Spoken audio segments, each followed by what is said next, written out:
Hello, welcome to Resonance PCCP division. Today we will discuss a topic which is very much in news. बहुत news में है, बहुत चर्चा हो रही है और as a normal people, as a citizen of this country, you should know, आपको जानना जरूरी है. टॉपिक का टाइटल क्या है? A case that scans anti defection law. इस पे अभी 5 जजेस बेंच बैठी है. 5 जजेस कॉन्स्टिट्यूशनल बेंच बैठी है जिसपे बहुत डिबेट चल रही है. इसका डिसीजन क्या आएगा, क्या नहीं आएगा, वो अपन देखेंगे. बट ये कंट्रोवर्सी आई कहाँ से? ये कंट्रोवर्सी अभी है महाराष्ट्र कंट्रोवर्सी केस. महाराष्ट्र के अंदर क्या हुआ? महाराष्ट्र के अंदर महाविकास आघाड़ी सरकार बनाई गई. उसके अंदर 3 पार्टीज थी, Shiv Sena, NCP and Congress. 3 parties थी.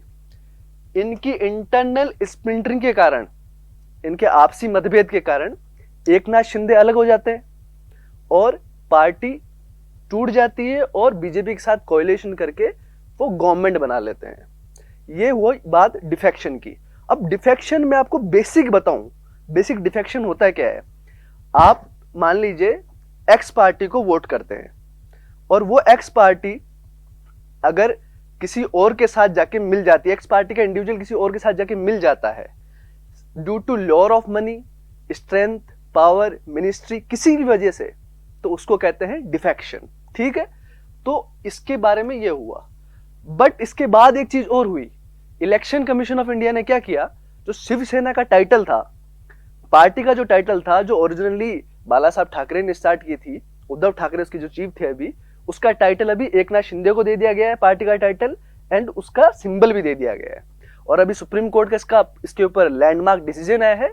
उसको हम अगले विषय में जरूर चर्चा करेंगे. बहुत अच्छा जो डिसीजन है उनका, सुप्रीम कोर्ट का. अब इसके बारे में ये बात करेंगे, can supreme court on this defection issue can the turn back the clock बदल सकता है? सुप्रीम कोर्ट क्या चेंज कर सकता है इस चीज को वापस जाके? ठीक है, इस चीज के बारे में देखेंगे कि एंटी डिफेक्शन लॉ के अंदर क्या क्या हो रहा है, क्या क्या इसके प्रोविजंस हैं. ब्रीफ में बात करेंगे, ब्रीफ में चर्चा करेंगे. और मैं इस केस के बेसिक से आपको स्टार्ट करता हूं. एक चीज थी कि 1967 में, इन 1967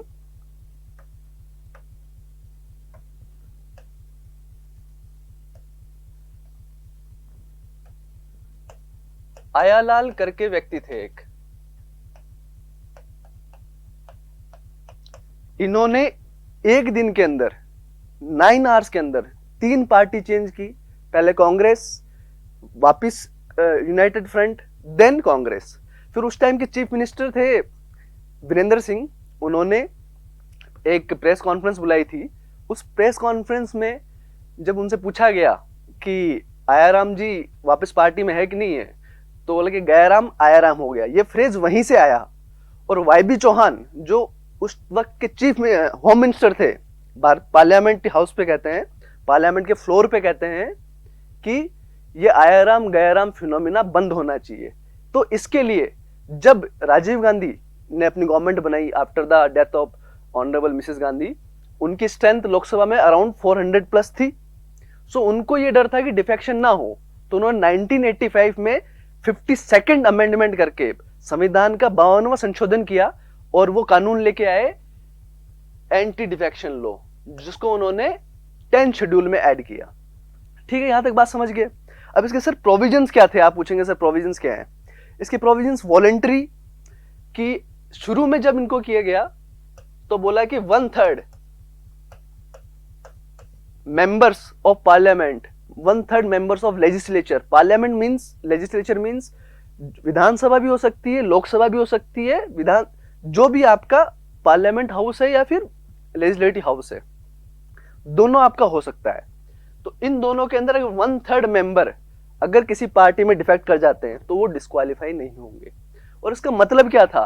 कि फ्लोर क्रॉसिंग ना हो. इनका मकसद यह था कि फ्लोर क्रॉसिंग ना हो. अगर पार्टी विप जारी करे, उस विप को फॉलो किया जाए. विप मतलब एक आदेश होता है जिसको आपको डिसओबे नहीं करना है. अगर करते हैं तो उसके प्रोविजंस और ज्यादा हैं. अगर करते हैं तो विद इन 15 डेज प्रायर आपको नोटिस देना पड़ेगा कि आप उस चीज से एब्सेंट क्यों थे, वो आपको बात बतानी पड़ेगी. ठीक है, and defection is very much contrary to our political democracy. For our political democracy, for democracy, defection should be stopped. Defection is a something should be curbed.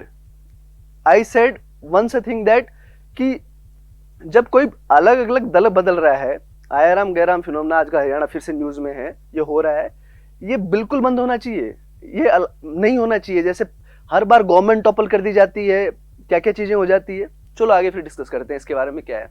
But एक चीज और है कि एंटी डिफेक्शन की वजह से कि मान लीजिए कई लोग, कई अपने पार्लियामेंटेरियंस या फिर मेंबर ऑफ लेजिस्लेटिव असेंबली वो डिसेंट भी होते हैं, मतलब अपनी बात भी रखना चाहते हैं, तो उनका डिसेंट दब रहा है, मतलब जो अपनी बात रखने का तरीका होता है वो दब रहा है।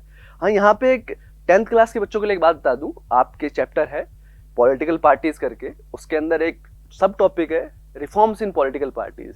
तो उसके अंदर आप सिर्फ इतना सा मेंशन कर दीजिए कि anti defection law should be strengthened, उसको और स्ट्रॉन्ग करना चाहिए। इतने कर देंगे, इतना लिख देंगे तो आपको जरूर मार्क्स मिलेंगे। ठीक है, चलिए आगे बढ़ते हैं।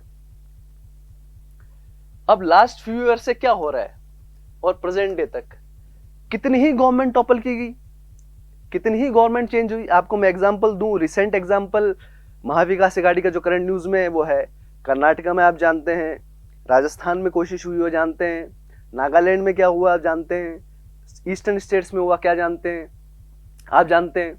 सो इसकी वजह से ये हो रहा है। और बहुत बार इलेक्टेड गवर्नमेंट जिसको अपन चुनते हैं उसको टॉपल कर दिया गया, उसको हटा दिया जाता है, सिर्फ और सिर्फ use of money, use of power, use of strength, that's the only thing. ठीक है, और पावर पॉलिटिक्स है पूरी इसके अंदर, everything is about power politics. आजकल तो बहुत अच्छा एक चल रहा है न्यूज में, बहुत अच्छी बात होती है कि जब भी थोड़ा डर रहता है किसी को तो एमएलए क्या करते हैं कि एक रिजोर्ट में चल जाते हैं, 5 स्टार होटल में, 7 स्टार होटल में। मैं भी सोचता हूँ कभी काश मैं भी एमएलए होता कोई।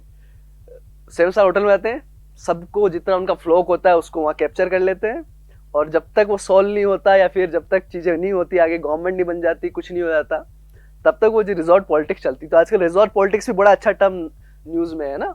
ठीक है, और इंट्रा पार्टी डिसेंट तो खत्म हो चुका है, एक्सप्रेशन कहाँ रहा कि अब तो एक तरीके से ये चलता है कि बस पावर पॉलिटिक्स ही होनी चाहिए, intra party dissent is over. ठीक है, हॉर्स ट्रेडिंग हो रही है। अब मैंने बता दिया हॉर्स ट्रेडिंग क्या होती है, पैसे देख के एमएलए या एमपी खरीदना। इसके लिए आपको बहुत अच्छा मैं सजेशन दूंगा, जसपाल भट्टी करके एक बहुत अच्छे कॉमेडियन है, उनके काफी अच्छे शोज आते थे, तो उस पर आप देखिएगा जरूर, sale and purchase of MLA, वो रेट लगाते हैं उसमें, बहुत very good comedian and you must see, देखना जरूर आप उनको देखना। ठीक है, अब इसमें एक चीज और हुई, गवर्नर ने इस चीज को एक्सेप्ट भी कर लिया। गवर्नर ने बोला ठीक है आपके इतने लोग हैं, आप शपथ लीजिए आइए। पर गवर्नर कौन है? सेंट्रल गवर्नमेंट का नॉमिनी, गवर्नर है सेंट्रल गवर्नमेंट नॉमिनी।